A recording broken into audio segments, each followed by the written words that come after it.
नमस्ते सदावत्सल्य मातृभूमि, जय हिंद दोस्तों। मैं किशन आप सबका स्वागत करता हूं। शुरू करते हैं आज के डिफेंस समाचारों को। चलिए बढ़ते पहले डिफेंस अपडेट की तरफ। आप सब जानते हैं कि तेजस मार्क 2 फाइटर जेट पर तेजी से काम चल रहा है और यही वजह है कि तेजस मार्क 2 के लिए नई नई टेक्नोलॉजी विकसित हो रही है। और उसी नई टेक्नोलॉजी में से एक टेक्नोलॉजी है gallium based fire control radar, जिसे कि हम उत्तम आइसा रडार कहते हैं।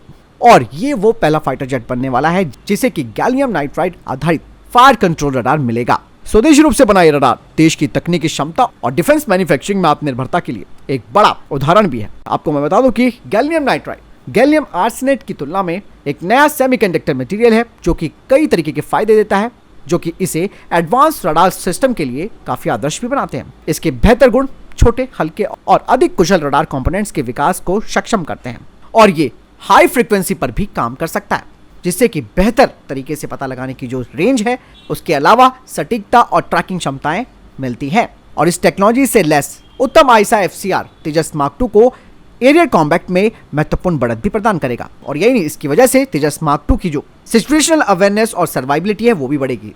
खास बात गैलियम आधारित रडार की ये होती है कि ये बिजली की खपत भी कम करता है, जो कि तेजस मार्क 2 के लिए उड़ान यानी कि फ्लाइट एंड्योरेंस को बढ़ाने का काम करेगा। एक बात और है दोस्तों, इस तरीके के रडार बन जाने से भारत ग्लोबल मिलिट्री टेक्नोलॉजी में अपना स्थान भी बना लेगा।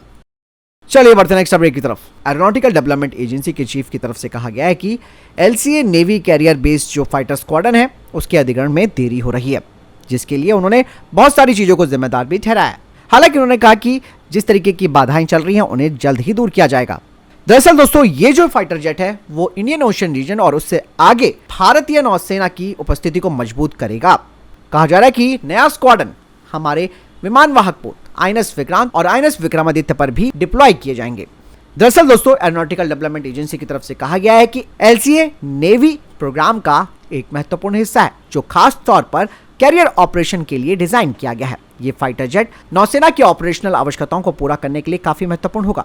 आपको बता दें कि एरोनॉटिकल डेवलपमेंट एजेंसी कई एडवांस फाइटर जेट प्रोग्राम्स पर काम कर रही है, जिसमें कि LCA नेवी, जिसके बारे में मैंने आपको बता ही दिया है, इसके अलावा TEDBF परियोजना भी शामिल है। और ये प्रयास भारतीय नौसेना की विशिष्ट आवश्यकताओं को पूरा करने के लिए तैयार किए जा रहे हैं। साथ ही साथ स्वदेशी विमानों की एक श्रृंखला विकसित करने का भी एक व्यापक हिस्सा है। और TEDBF प्रोग्राम के बारे में भी अगर मैं बताऊं तो वर्तमान में ये अपने डिजाइन और डेवलपमेंट फेज में है और ये तो इंडियन नेवी के लिए गेम चेंजर फाइटर जेट होगा।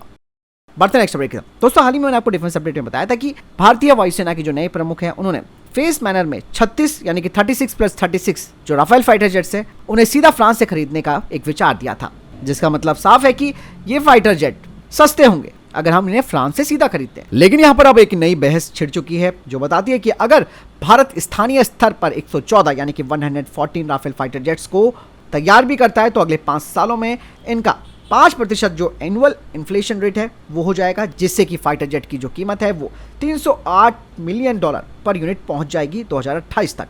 ऐसे में जो टोटल MRFA की कॉस्ट है वो $35 बिलियन तक पहुंच जाएगी, जिसमें कि वेपन्स यानी कि हथियार, इंफ्रास्ट्रक्चर और मेंटेनेंस भी शामिल है। लेकिन अगर भारतीय वायुसेना 36+36 राफेल को फेस मैनर में परचेज करती है यानी कि खरीदती है तो इससे भारत को पहले बैच के तहत 36 राफेल F4 वाले जो वेरिएंट हैं वो मिल जाएंगे। लेकिन बाद वाले फेज में भारतीय वायुसेना को एडवांस कॉन्फ़िगरेशन वाले जो फाइटर जेट है राफेल के यानी कि F5 वाला जो स्टैंडर्ड है वो मिल जाएगा। लेकिन दोस्तों, यहाँ पर हम अगर दूसरी बात को भी मायने रखते हैं कि 114 फाइटर जेट्स भारत में अगर बनते हैं, भले ये महंगे हो जाएं, लेकिन यहाँ पर एक बात तो है, इससे भारत को स्ट्रैटेजिक एडवांटेजेस भी मिलेंगी, यानी कि लोकल जॉब्स भी यहाँ पर तैयार होंगी, लॉन्ग टर्म मेंटेनेंस भी आसान हो पाएगी, फास्टर टर्न अराउंड टाइम होगा फाइटर जेट्स का। इसके अलावा हमारी विदेशी सप्लायर्स पर भी जो डिपेंडेंसी है वो कम होगी।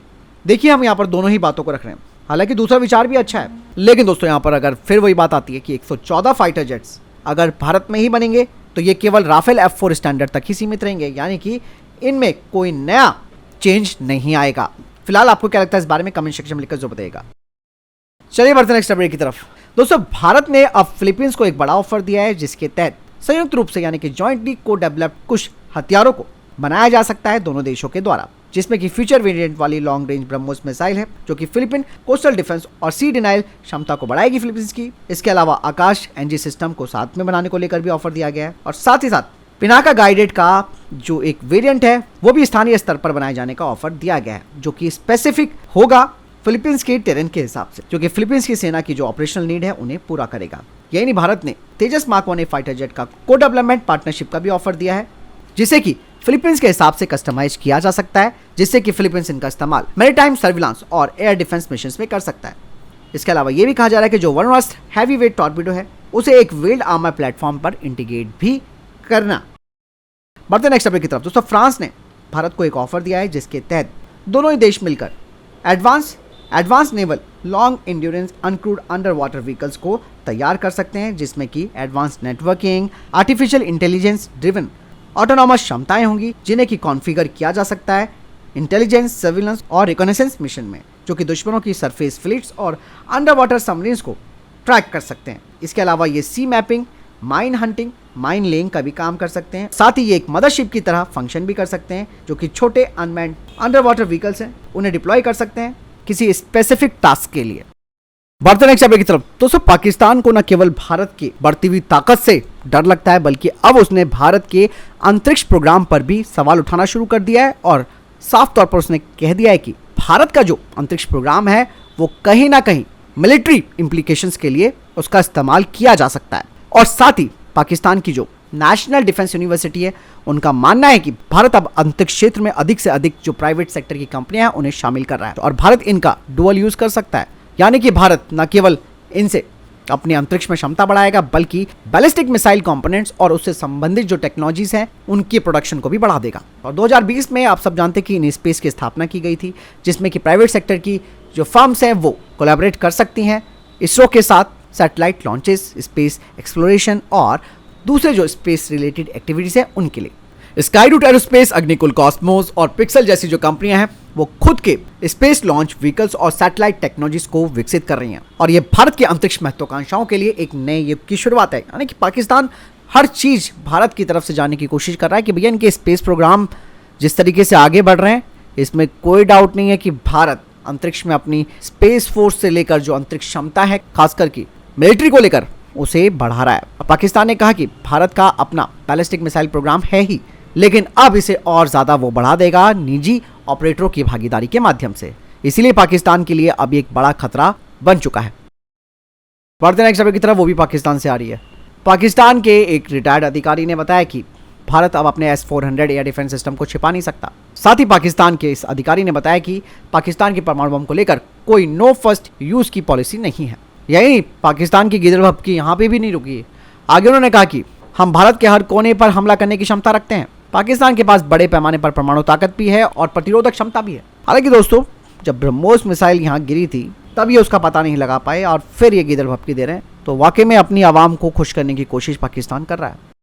बढ़ते नेक्स्ट अपडेट की तरफ। दोस्तों, आज दिल्ली में एक बड़ा धमाका हुआ है, जो कि दिल्ली के रोहिणी में हुआ। हालांकि अभी तक इसकी जांच की जा रही है, लेकिन मामला साफ नहीं हो पाया। इसका सोर्स क्या था ये भी नहीं पता चल पाया। हालांकि जो स्पेशल टीम है वो पहुंच चुकी है, जो कि जांच कर रही है। ये धमाका CRPF स्कूल के पास किया गया और इसकी CCTV फुटेज भी आई है, जिसमें कि एक भयंकर धमाका होते हुए दिख रहा है और इस धमाके से घर और गाड़ियों के शीशे जो थे वो भी पूरी तरीके से खत्म हो गए। हालांकि यहाँ पर एक एविडेंस मिला है, जो कि व्हाइट पाउडर है। दोस्तों, मामला काफ़ी गंभीर हो गया था उस टाइम पे और फिर इसके बाद तुरंत फॉरेंसिक साइंस लेबोरेटरी की टीम बुला ली गई, जो कि अब पता लगाएगी कि ये कोई हमले का हिस्सा था या फिर कोई दुर्घटना। वहीं दिल्ली पुलिस ने इस मामले में एक्सप्लोजिव एक्ट के तहत FIR दर्ज करने की योजना बनाई है। बढ़ते नेक्स्ट टॉपिक की तरफ। यूपी पुलिस ATS ने विन वैली को एक ठेका दिया है, जिसके तहत वो 1228 यूनिटें सप्लाई करेंगे CZ scorpion EVO 3A1 9x19 mm SMG की, जिसकी पर यूनिट कॉस्ट है 78,000। तो फिलहाल इतने तक के टॉप डिफेंस अपडेट। वीडियो के सामने कोई प्रश्न, जवाब या आपको कोई सवाल है, कमेंट सेक्शन में लिखकर जरूर पूछ सकते हैं। वीडियो को लाइक और शेयर जरूर कीजिएगा। जय हिंद, वंदे मातरम।